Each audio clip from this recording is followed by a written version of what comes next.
We are seeing what is happening in the states in India today.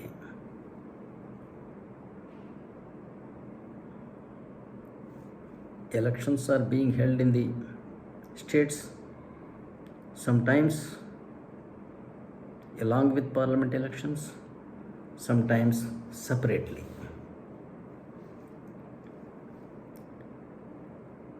When a single party does not command majority in the assembly, we are seeing there are coalition governments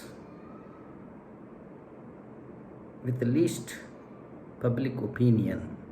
Somebody is becoming chief minister. And then chief ministers say,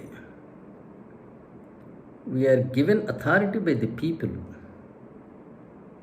to rule the state for 5 years. But whether they remain in power for 5 years or not is another question.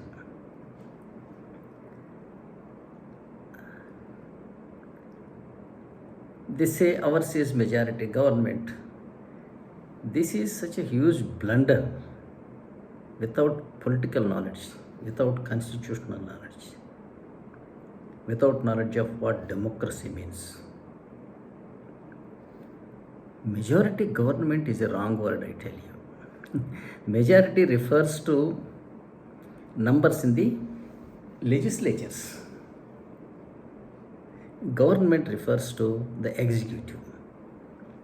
In a democracy, the cardinal principle is separation of powers between legislatures and the executive. The job of legislators is to elect an executive and then make enactments for the country. But in states, what is happening? Somebody is becoming chief minister with majority in assembly. Such a system is not contained under the Indian constitution. That is contained only in Pakistan constitution under Article 91 and 130. In the good olden days, in the case of monarchies, the legislative, the executive, the judiciary, the administrative, all powers used to be concentrated in one person or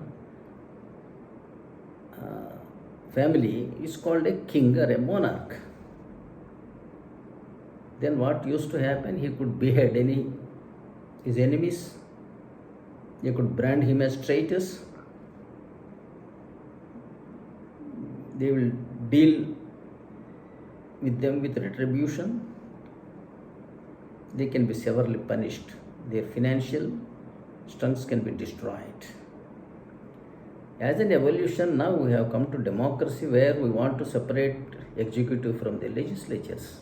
But unfortunately, Indian politicians have not understood the principle of democracy.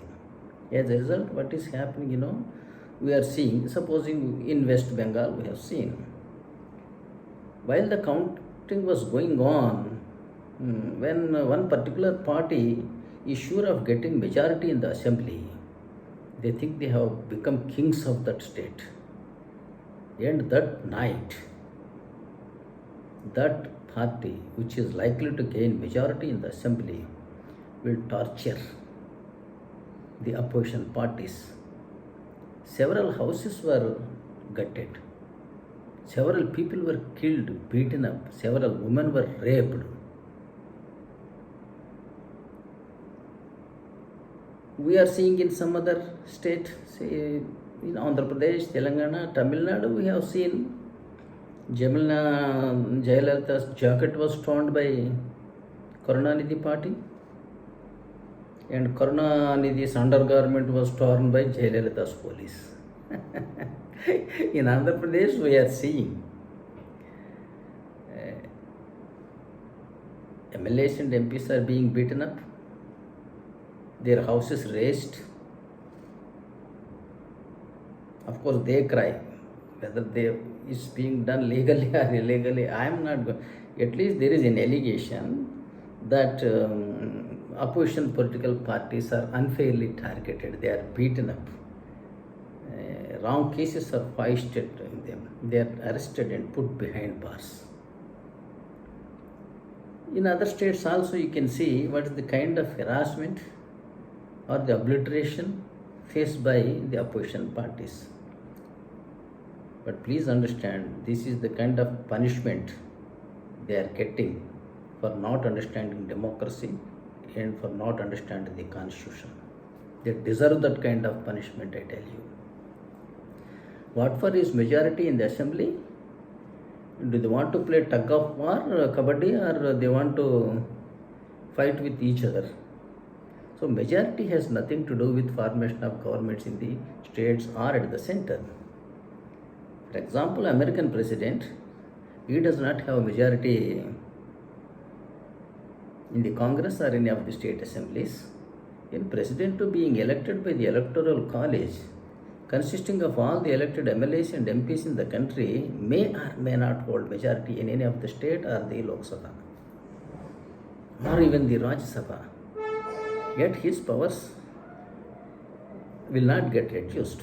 Suppose an American president, while he is in power, because his term of office is 4 years, but whereas parliament elections are held every 2 years there. Thus, in the term of the president, there will be 2 elections for the parliament. He may not get a single seat in the elections, yet his power will not be reduced. He will not be impeached, because majority has nothing to do with the ruling of the country. Majority is meant for making the laws, and executive is meant to rule the country in accordance with the laws made by the legislatures. If you don't understand this, if somebody thinks he is becoming executive by having majority in the house, it is all nonsense. It is not politics, democracy, or the constitution, I tell you. At least Indian constitution, it says unitary. There will be only one government in the country, which is of the president, because he is the only elected authority in India. There is none elected. Who elects chief ministers and prime ministers? They are elected as their party president. That has nothing to do with the assembly or the constitution. They have to do it in their party office. And fun is that they are elected, say, by about 100 of their members as party head. With that, if they get so much power, their election has become indirect. But president is elected by 4,000 MLAs and 750 parliament members. How much power should he have? He is elected with his name and designation. But whereas ministers are not elected, they are appointed people. Say a wrong understanding is set in Indian circles, I am sure, which is going to destroy the very national fabric, unity, integrity and sovereignty of this country unless rectified at the earliest.